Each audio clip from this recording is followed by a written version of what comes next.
Hey, what's going on, guys? Welcome back. It's Obsessed Turf, and today we are in the lawn having some fun. Mowed last night, and my goal is to keep the lawn green without pushing growth with nitrogen.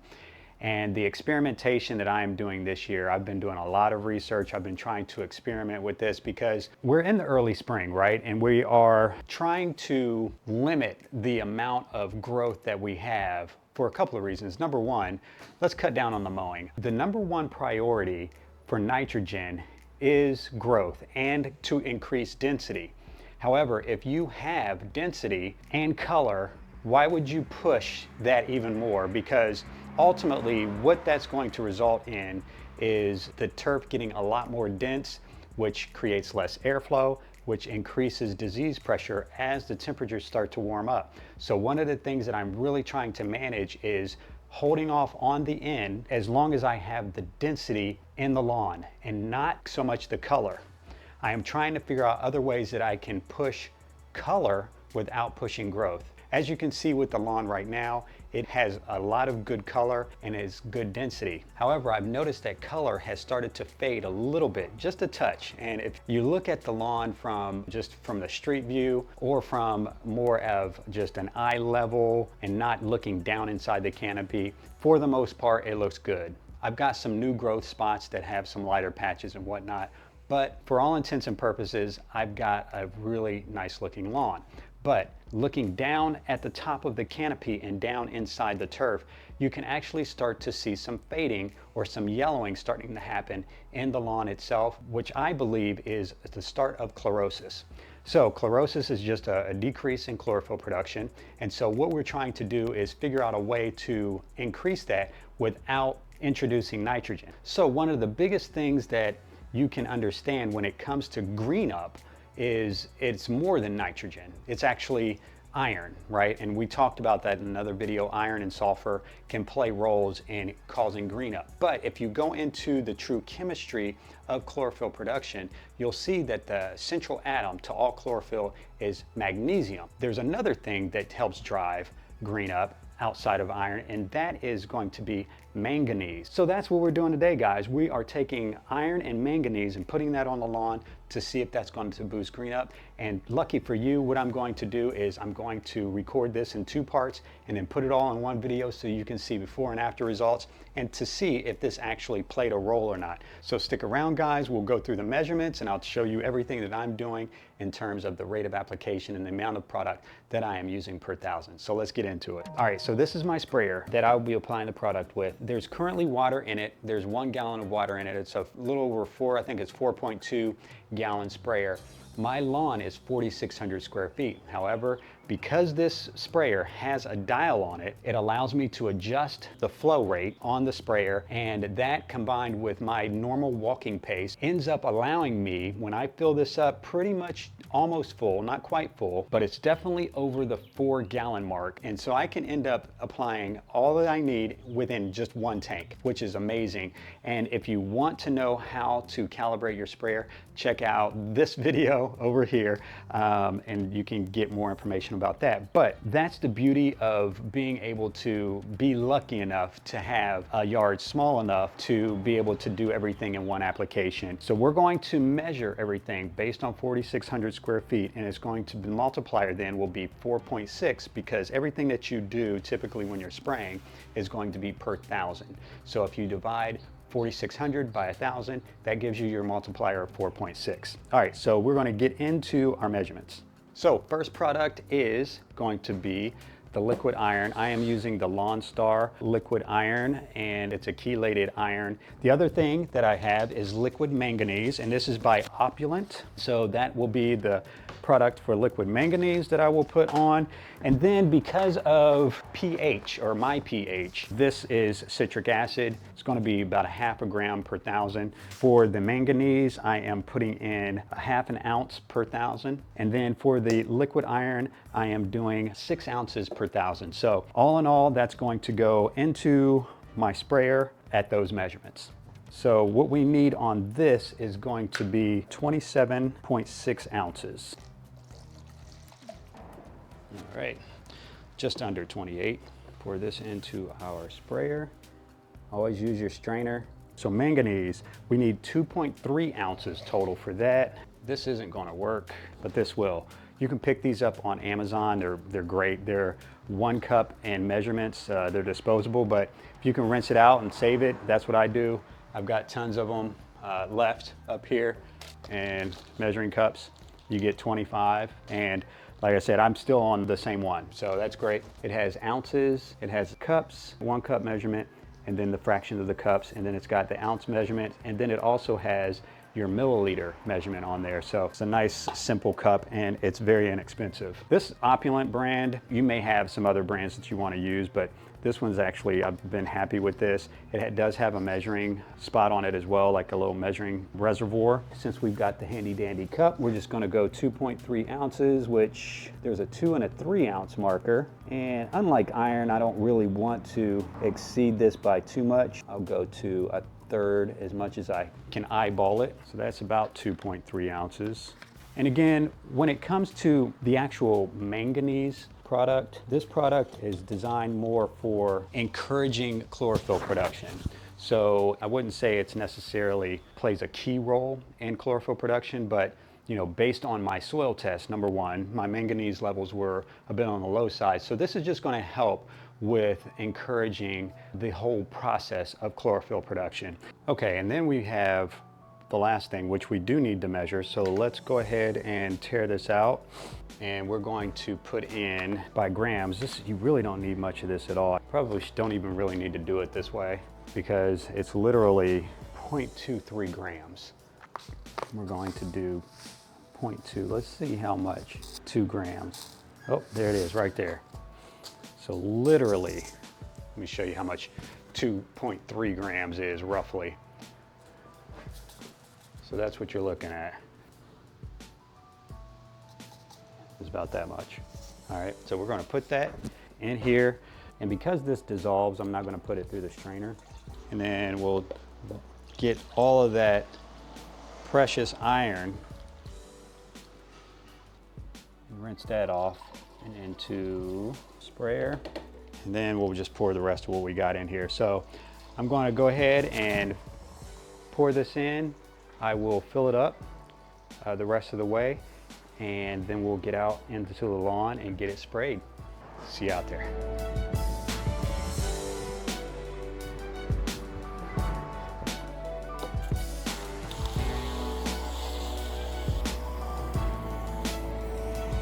Now this is foaming up a little bit, just FYI guys.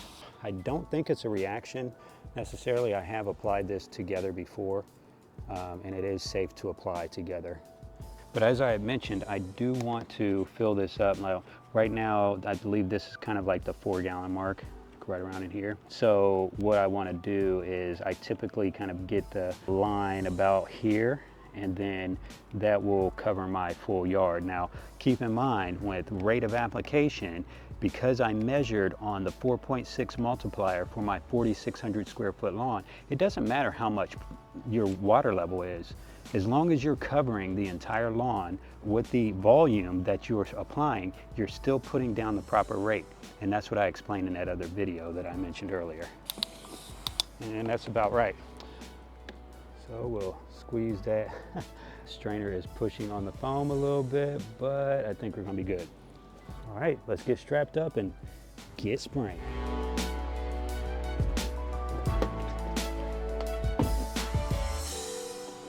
All right, so as far as the tip is concerned, this is the tip we do not want to use. This is a brass tip, and it is intended, it has more of a coarse spray pattern. So this is intended more for a soil application instead of a foliar application, because what we want is foliar. We want the foliar app to go onto the grass. So we're gonna change this out for our iron and manganese app.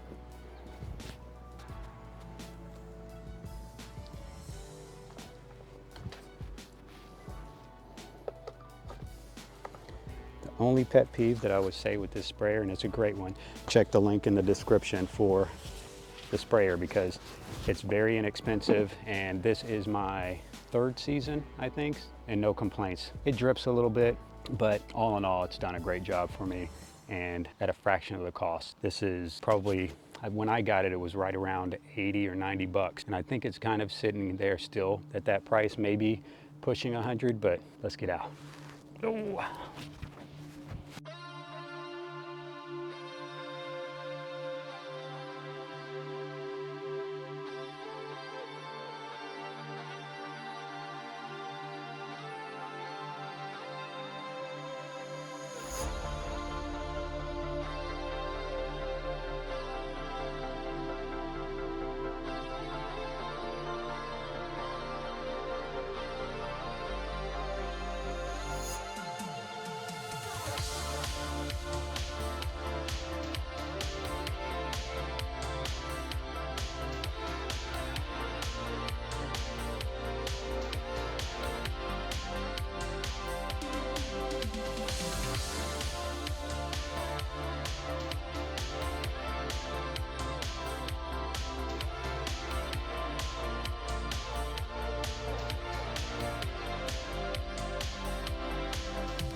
I'm especially interested in seeing what happens with this area right here. I think this is Triv, but I don't really know. It's still a little early for me to truly know, but based on how it's growing, I suspect Triv. Anyway, back to spraying.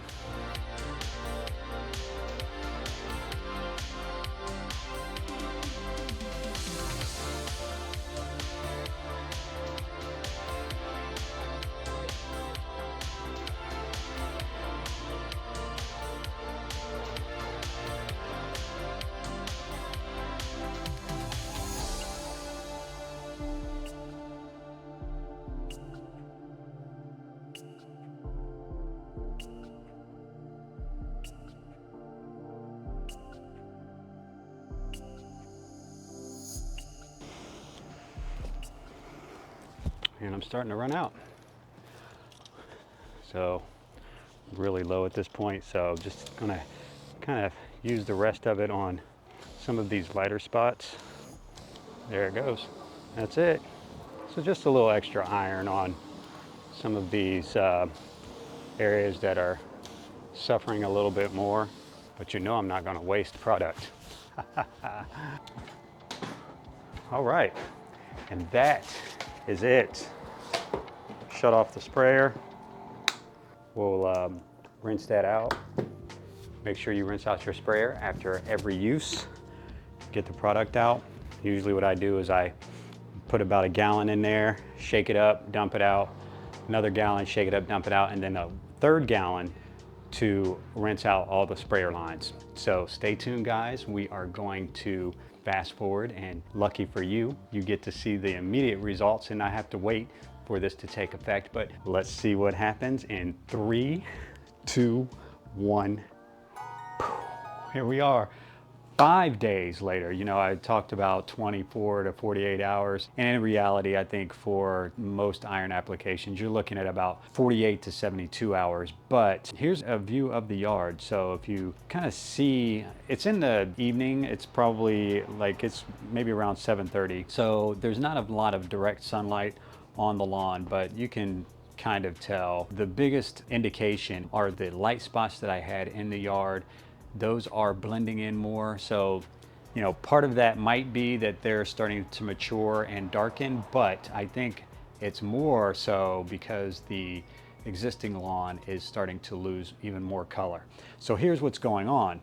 We put the iron and manganese down. We already had high magnesium, and now we have not much improved color. So what does that ultimately mean? I'm sure you guessed it.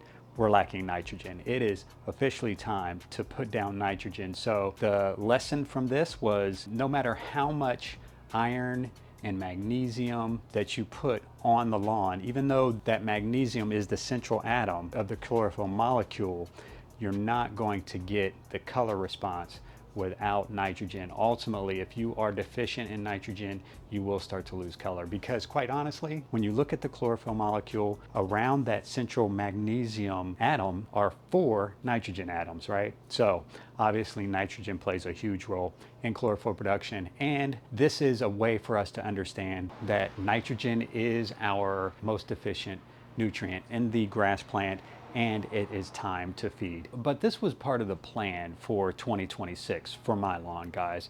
I have been experimenting. I want to kind of use my lawn as a way to better understand how nutrients are resulting in green up in your grass, because as you may recall from a previous video, I had an actual green lawn even though I had low nitrogen, and despite the fact that maybe there was low nitrogen in the soil sample that I had done in that year, I had probably a good amount of nitrogen reserves in the roots and in the grass plant itself to then allow the iron and magnesium at that point to give me a greener lawn. But the best part about this particular situation is that the plan for this year was to back off on the nitrogen, because I did not want excessive growth in the springtime, and I actually accomplished that. But before we get into those really hotter days of the summer, we want to start to push growth, get the green up, and then we can dial that back with some PGR. So stay tuned for that, guys. That will be in the next episode. I am actually about to put down some ammonium sulfate now.